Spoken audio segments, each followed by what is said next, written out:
Mga kabunyog, tong interview kay Attorney Palad, ito yung tumatayong abogado ni Ramil Madriaga.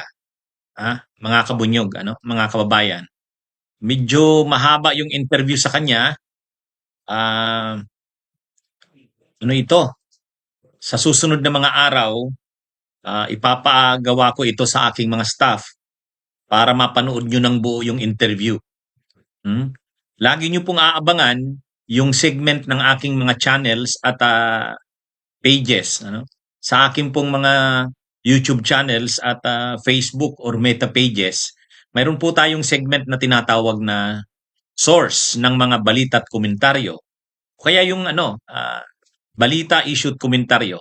Yan pong mga segments na yan, sinadya ko po yan para yung mga staff ko kapag may mga videong katulad nito na mahalagang mapanood nyo yung buo-buong interview.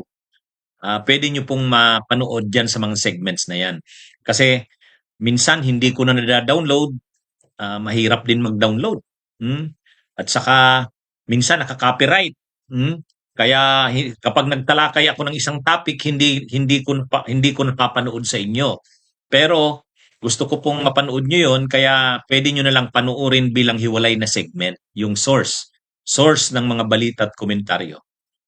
Anyway, ikwento ko na lang sa inyo ano yung mga sinabi ni Attorney Palad. Mayroong ilang mga importanteng sinabi si Attorney Palad doon na mga bago. Halimbawa, may isa pang testigo na posibleng lilitaw umano, kasamahan ito ni Madriaga. Ayon kay Attorney Palad, hindi pa nila ito nakukumbinsi. Parang natatakot pa or nag-aalangan pa. Pero sabi ni Attorney Palad, pag ito'y nag-testify, pag ito'y nag-decide na magtestigo na rin, katulad ng ginawa ni Ramil Madriaga, magiging malaking ito. Magiging malaking sakit ng ulo ito ni Sara Duterte dahil marami rin itong nalalaman.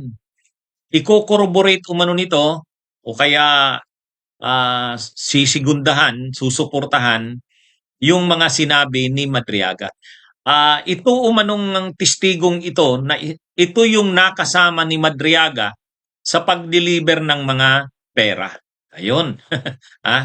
Ito yung kasama ni Madriaga sa pag-deliver ng mga pera. Hinihintay na lang daw nila ang pagdi-decide nito na mag-cooperate, at kapag nakumbinsi nila ito din ay gagawa na nila ng sinumpaang salaysay. O ayan, mga kabunyog, may pauna ng impormasyon. Kumbaga, ito ay magko-corroborate, sasang-ayon, sisigunda, susuportahan ang mga naunang pahayag ni Ramil Madriaga. At itong testigo umanong ito ay napaka-importante dahil ito yung kasama ni Madriaga sa pag-deliver ng mga pera. Pumipick up sila ng mga pera galing sa mga pogo operators at mga drug dealers, galing sa mga illegal, sa utos nila Duterte. At dinideliver nila ito kung kani-kanino. May dalawa nga daw na senador. Ito, mga bago na naman ito, mga kabunyog, mga kababayan. Bagong impormasyon na naman ito. May dalawa rin daw na senador at 4 na kongresista, papangalanan na rin daw ito sa susunod na mga araw. Ito raw ay tumanggap ng mga pera galing sa pogo. Yun. Galing sa pogo at illegal na droga, may 2 senador at 4 na kongresista na diniliberan din nila Madriaga ng pera. Utos din nila Sara Duterte at ni Digong Duterte. Yan. So may mga ganung binanggit, mga kabunyog, may mga ganung binanggit itong si Attorney Palad sa interview ng DZMM. Hindi ko lang sa inyo maipa-play nga ngayon kasi hindi ko pa nada-download at baka kasi makopyright ako kapag pinanood ko sa inyo yung DZMM na interview na yan. Pero alam ko namang naniniwala kayo sa sinasabi ko, napanood ko yung interview. Yan yung mga bagong sinabi ni Attorney Palad. Sabi niya, mayroong isang testigo na posibleng mag-cooperate At pag nag-cooperate ito ay magiging malaking tulong kasi makakatulong ito sa testimonyang ginawa o gagawin ni Ramil Madriaga. Ano, mga kabunyog, mga kababayan. Ah, hindi ito mahirap. Ang problema dito kay Sara Duterte, grabe ang kanyang pag-deny na masyadong general. Halimbawa, yung sabihin niya na si Madriaga ay hindi niya nakausap, hindi niya ito kilala, ay medyo napaka-sweeping ng ganung deklarasyon ni Sara Duterte kasi may mga ebidensya, may video, may mga pictures na nagpapakita na naging bahagi ng kampanya ni Sara Duterte itong si Ramil Madriaga.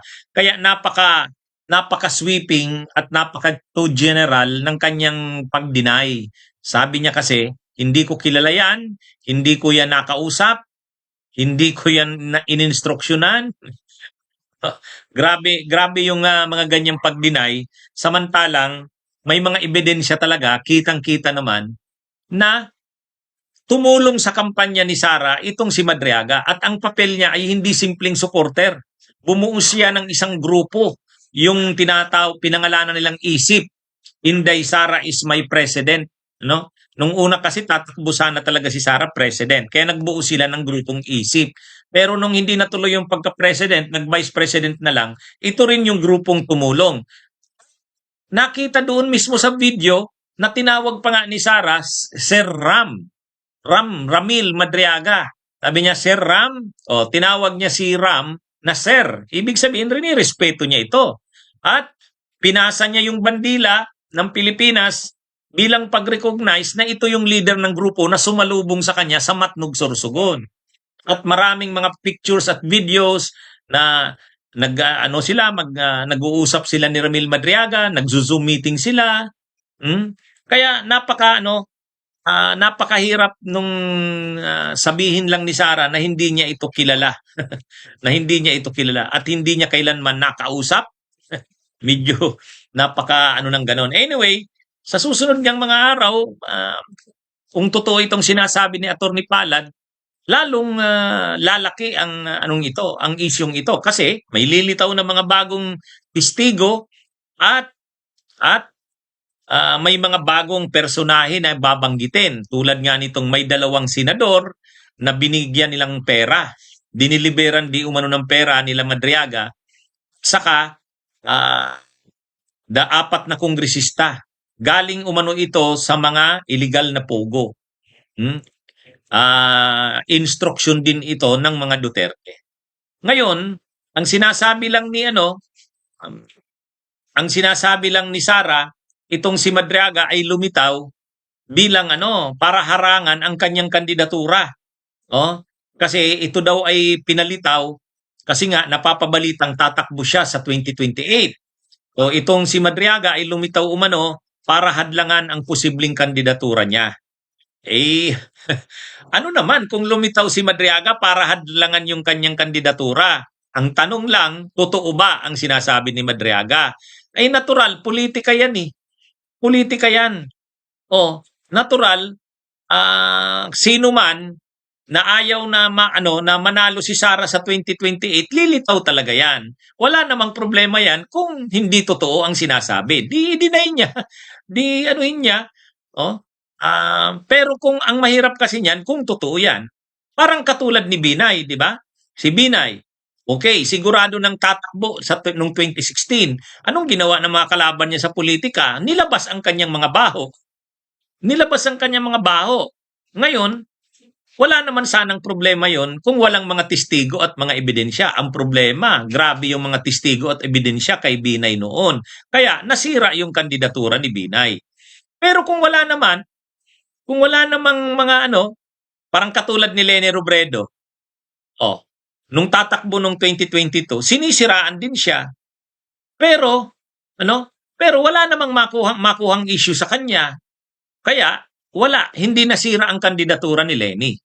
Natalo siya sa eleksyon hindi dahil sa mga issue sa kanya. Natalo si Leni Robredo hindi dahil sa korupsyon, hindi dahil sa mga katiwalian. Kasi wala namang ebidensya ng ganun. Mm.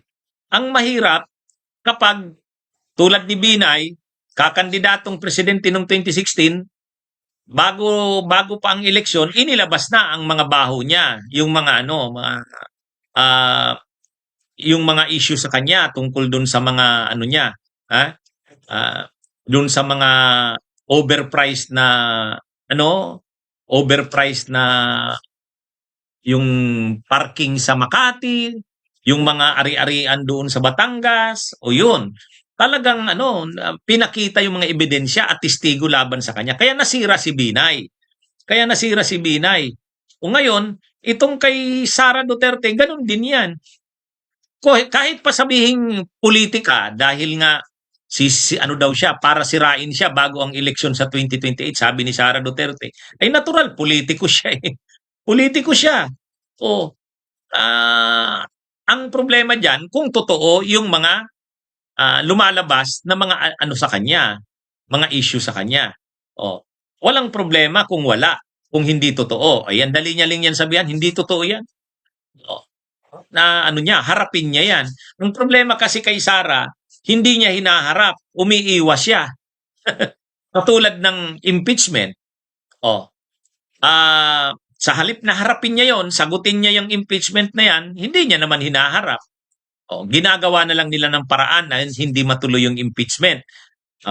Sa pamamagitan ng mga kaalyado nila, sila Chis Escudero, yung ginawa ng Korte Suprema na binasura ito. Pero ngayong 2026, bubuhayin na naman yung impeachment na yan. Dahil may mga issue laban sa kanya at may mga ebidensya. Ngayon, sasabihin ni Sara dyan, politika na naman yan. Ay, natural.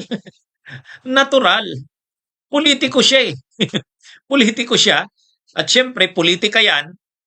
Ilalabas talaga ang mga baho at mga issue laban sa kanya. Wala namang problema yan. Ang dali niya lang naman yan sagutin. Harapin niya yan. Kung wala naman, di wala. Problema, may mga ebidensya at testigo. Yun yung yan yung problema diyan ni Sara. At itong ginawa ni Madriaga, sabi ni Madriaga, ilalabas niya pa ang mga dagdag niyang testigo. At mayroon pang lalabas na iba. Ayan. Kaya yan ang problema ni Sara. Okay, mga kabunyog, mga kababayan, magandang araw sa inyong lahat. Bunyog, bunyog, halikan na kasama ka. Bunyog, kapag buklod ay may pag-asa. Luzon, Visayas, Mindanao, isa ang pananaw. Sa bagong Pilipinas ang bunyog isisigaw.